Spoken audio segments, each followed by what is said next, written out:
Hello সুপ্রিয় শিক্ষার্থীবৃন্দ, আরএমজে online স্কুলের পক্ষ থেকে তোমাদের সকলকে স্বাগতম। আজকে চলে আসলাম তোমাদের সামনে আরও একটা ভিডিও টিউটোরিয়াল নিয়ে। আর আজকের ভিডিও টিউটোরিয়ালের মাধ্যমে তোমরা নতুন একটা টপিক জানতে চাচ্ছ, সেটা হচ্ছে আজকে তোমাদেরকে আমি নেগেটিভ এবং ইন্টারোগেটিভ একসঙ্গে কিভাবে করতে হয়, অর্থাৎ পাস্ট ইনডিফিনিট টেন্স যুক্ত নেগেটিভ এবং ইন্টারোগেটিভ যুক্ত বাক্যকে কিভাবে অ্যাক্টিভ থেকে প্যাসিভ ভয়েসে কনভার্ট করতে হয় সেই বিষয়টা আজকে তোমাদেরকে আমি শেখাবো। সো চলো তাহলে শুরু করা যাক। ওকে, ইতিমধ্যে তোমরা বোর্ডে একটা স্ট্রাকচার দেখতেছো, সেটা হচ্ছে ইন্টারোগেটিভ সেন্টেন্সের। ওকে, গত লেকচারে যেটা পড়িয়েছিলাম, গত লেকচারে কি ছিল?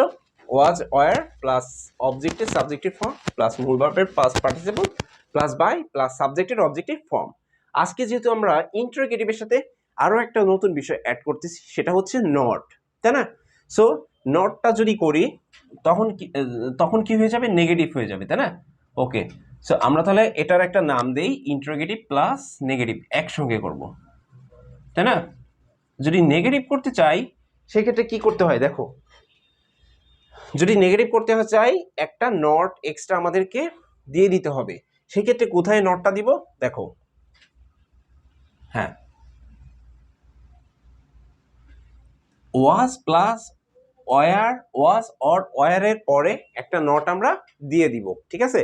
আমরা চাইলে কিন্তু এখানেও একটা নট দিতে পারি। ওকে, সো আমরা চাইলে প্রথমে দিতে পারি একটা নট, অথবা অবজেক্টিভ সাবজেক্টিভ ফর্ম এখানেও একটা কিন্তু আমরা নট দিতে পারি। সো অ্যাজ ইউ উইশ, অর্থাৎ এখানেও একটা নট দিতে পারো, অর্থাৎ এই যে অবজেক্টিভ সাবজেক্টিভ ফর্মের পরে একটা নট দিতে পারো, অথবা ওয়াজ অথবা ওয়ারের পরে একটা নট দিতে পারো। সো যে কোনো একটা জায়গায় নট দিলেই হয়ে যাচ্ছে কিন্তু। সো আমি চাচ্ছি সামনের দিকে একটা নট দিতে। সো আসো তাহলে দেই তাহলে। ওকে, প্রথমে হচ্ছে ওয়াজ অর ওয়ার প্লাস হচ্ছে নট প্লাস হচ্ছে অবজেক্টিভ সাবজেক্টিভ ফর্ম প্লাস হচ্ছে মূল ভার্বের past participle plus by plus সাবজেক্টের অবজেক্টিভ ফর্ম। এই তো হয়ে গেল ইন্টারোগেটিভ এবং নেগেটিভ একসঙ্গে যেভাবে করে। ওকে, সো আসো তাহলে আমরা এখন এক্সাম্পলে চলে যাই।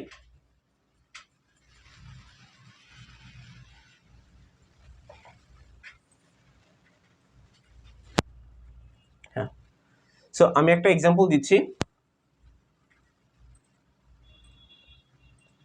wasn't, আচ্ছা wasn't,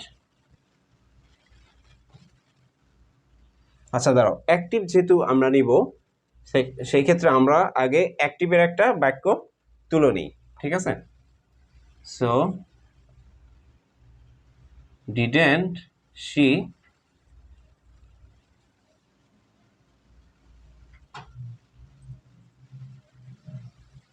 sing the song?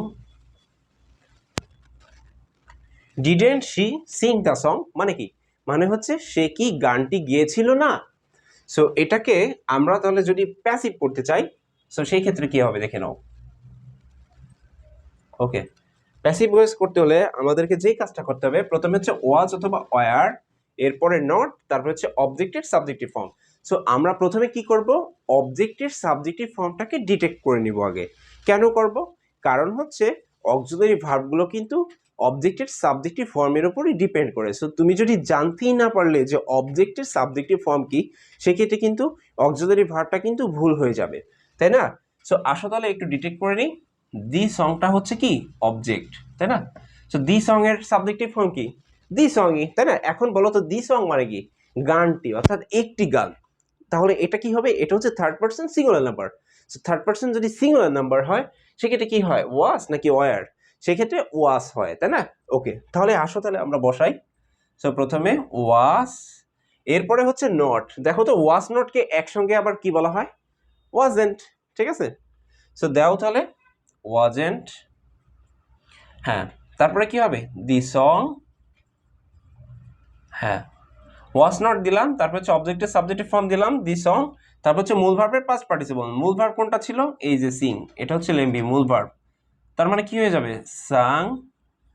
Next হচ্ছে বাই, তারপর হচ্ছে সাবজেক্টের অবজেক্টিভ ফর্ম। সাবজেক্ট কি ছিল? শি, তার মানে অবজেক্ট কি হয়ে যাবে? হার।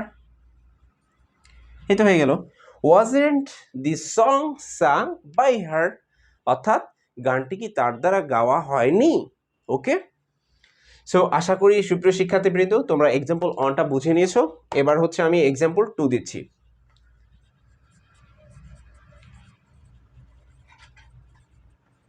Example 2, okay.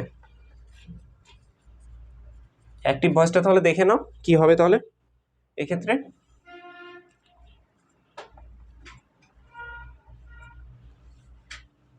Didn't they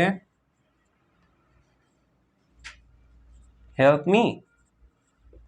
didn't they help me মানে কি, তারা কি আমাকে সাহায্য করেনি, মানে কি তারা কি আমাকে সাহায্য করেছিল না। ওকে, সো এটা হচ্ছে একটা অ্যাক্টিভ ভয়েস। এটাকে আমরা প্যাসিভ ভয়েস কিভাবে করব দেখে নাও। ওকে, সো প্যাসিভ ভয়েস করতে হলে জাস্ট উপরেরটা যেভাবে করছো সেকেন্ডটাও সেম নিয়মে করতে হবে, তাই না। ওকে, প্রথমে দেখে নেই আমরা অবজেক্টকে, মি, এটা হচ্ছে অবজেক্ট। অবজেক্টের সাবজেক্ট কি হয়, আই হয়। যারা অবজেক্টের সাবজেক্ট কি এবং সাবজেক্টের অবজেক্ট কি এই সম্পর্কে জানতে চাও, তারা আমার প্রিভিয়াস লেকচারগুলো দেখে আসতে পারো। সেখানে বলে দেওয়া আছে যে কোন সাবজেক্টের অবজেক্ট কোনটা আর কোন অবজেক্টের সাবজেক্ট কোনটা। ওকে, সো অবজেক্ট হচ্ছে হলো মি, এটা সাবজেক্ট হচ্ছে আই। সো আয়ের সঙ্গে কি বসবে, ওয়াজ বসবে, তাই না। সো ওয়াজ এর সাথে যেহেতু নট দিতে হবে, সো হয়ে যাবে কি ওয়াজেন্ট। নেক্সট হচ্ছে আই, তারপর হচ্ছে মূল ভার্বের পাস্ট পার্টিসিপল, তাই না। ওকে, সো মূল ভার্ব কোনটা এখানে, এই যে হেল্প, এটা হচ্ছে মূল verb.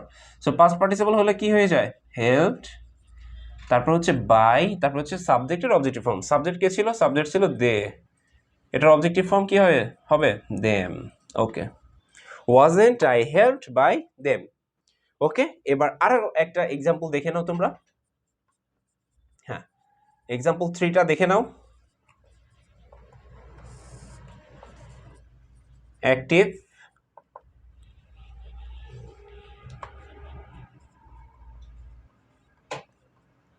didn't he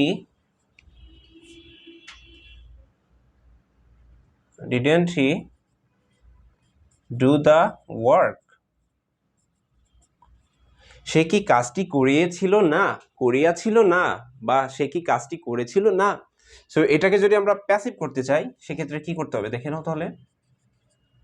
okay, so passive করতে হলে তাহলে কি হবে দেখে নাও। দি ওয়ার্কটা হচ্ছে আমাদের কি অবজেক্ট, এটা সাবজেক্ট কি হবে, দি ওয়ার্ক। কি দি ওয়ার্কের সাথে কি বসে, ওয়াজ বসে, তাই না। সো হবে এখানে ওয়াজেন্ট দি ওয়ার্ক। নেক্সট হচ্ছে কি মূল ভার্বের পাস্ট পার্টিসিপল। মূল ভার্ব ছিল কে, ডু, এটার পাস্ট পার্টিসিপল তাহলে কি হবে, ডান। নেক্সট হচ্ছে বাই, তারপরে সাবজেক্টের অবজেক্টিভ ফর্ম। সাবজেক্ট হচ্ছে হি, অবজেক্টিভ ফর্ম কি, হিম। এই তো হয়ে গেল, wasn't the work done by him, অর্থাৎ কাজটি কি তার দ্বারা করা হয়েছিল না। সো সুপ্রিয় শিক্ষার্থীবৃন্দ, আজকের ভিডিওর মাধ্যমে তোমরা নেগেটিভ এবং ইন্টারোগেটিভ যুক্ত বাক্যকে কিভাবে অ্যাক্টিভ থেকে প্যাসিভ করতে হয় সেই বিষয়টাও জানতে পেরেছো। সো ধন্যবাদ সবাইকে, দেখা হবে নেক্সট ভিডিওতে, নেক্সট কোনো টিউটোরিয়ালে। Thank you.